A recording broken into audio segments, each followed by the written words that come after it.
Who do you think decides whether you live or die? Most of you would say it's fate. But in our world, a pandemic-ridden world, it's Big Pharma, a bunch of companies that make vaccines and medicines. They decide who lives and who dies. And that makes them dangerously powerful. Let me explain how. Omicron cases are rising. There is talk of vaccines and boosters. By all indications, booster shots will be a regular feature in our lives. And we know who stands to gain. Big Pharma. They're rolling in money. They're blackmailing governments. They're fueling inequity. They're setting arbitrary terms and conditions, jacking up prices, pushing secret deals. And yet we have little choice but to take their vaccines. That is the kind of power they wield. Which is why I say, in today's world, Big Pharma decides whether you live or die. How did they acquire this power? How dangerous can they be? And why is no government stopping them? That's what we'll discuss today. Hello and welcome to Gravitas Plus. I'm Palki Sharma Upadhyay and I have some stories for you. We'll start with the story of Martin Shkreli. This man, he used to be America's most hated man. What did he do? Sold this drug, Daraprim, an important weapon in the fight against malaria. Also another serious infection caused by HIV. There was a time when this drug, Daraprim, cost $13.50.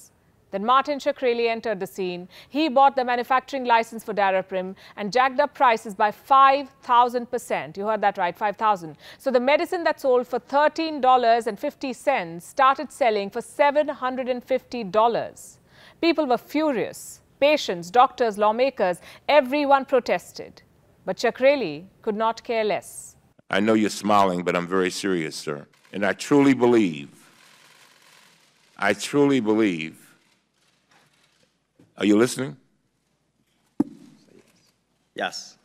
Eventually, the law prevailed. Shkreli was convicted for securities fraud, sent to 7 years in jail. Recently, he paid $40 million to settle allegations of price gouging. And this is a man who did not even make drugs for a living. He managed a hedge fund. When asked about the price gouging, he said, "I would have raised the prices higher and made more profits." Now, you have to understand where he comes from. As a hedge fund manager, his primary duty was to make money for his investors. Shkreli was driven by profit. He represented a system that puts profits above lives, a system that wants to make money off illnesses, and a system that influences everyone. I'm talking about Big Pharma.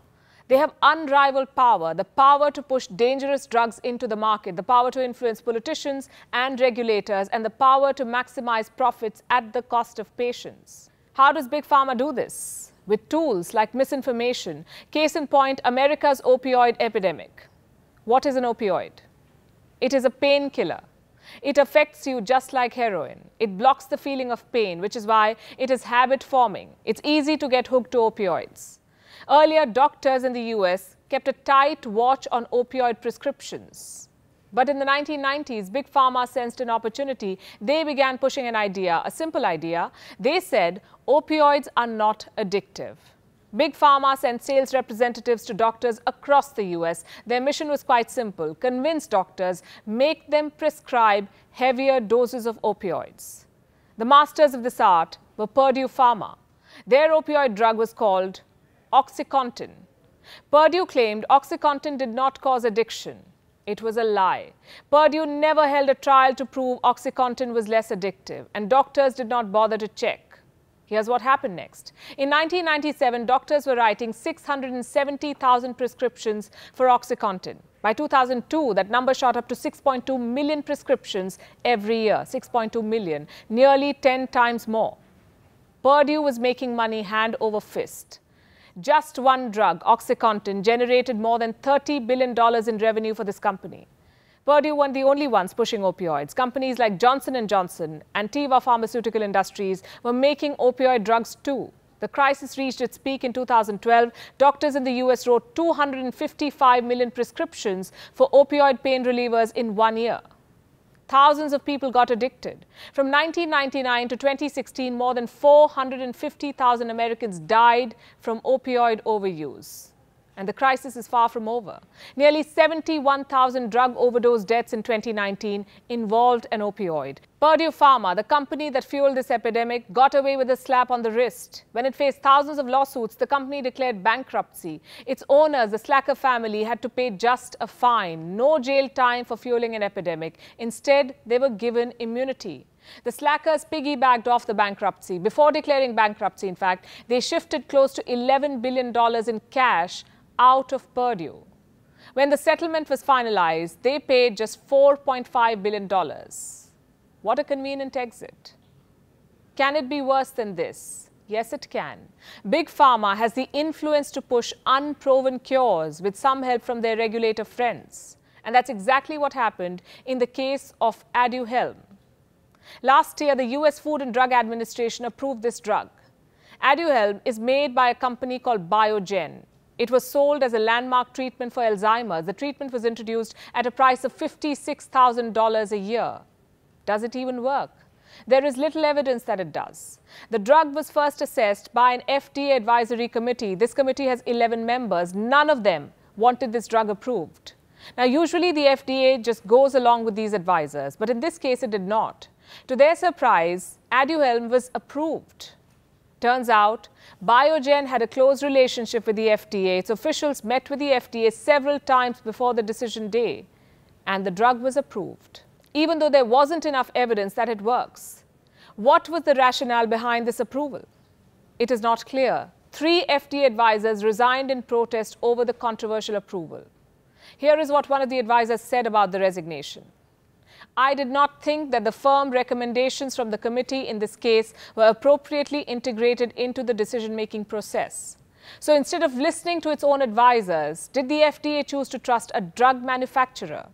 Federal officials have launched an investigation into what really happened.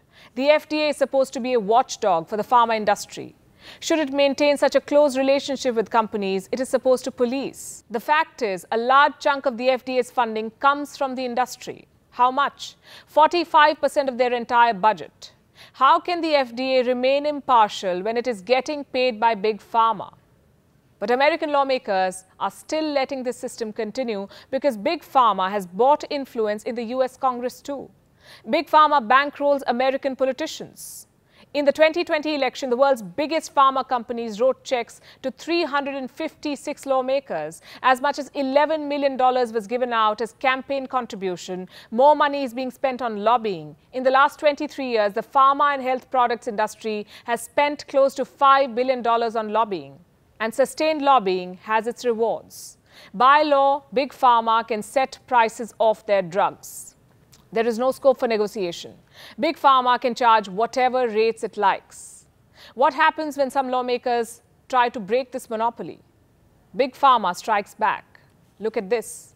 Politicians say they want to negotiate medicine prices in Medicare. But make no mistake, what politicians mean is that they'll decide which medicines you can and can't get. Call Congress. Tell them not to play doctor with your medicine. Paid for by pharma. Keep the competition out, set the prices of your product, influence policymakers, and hire an army of lawyers and lobbyists to fight back any challenge. There is only one business that closely resembles this description: drug cartels. Drug companies and drug suppliers are operating by a dictionary definition of a cartel. There is no other way to describe them. Big Pharma is the new drug mafia.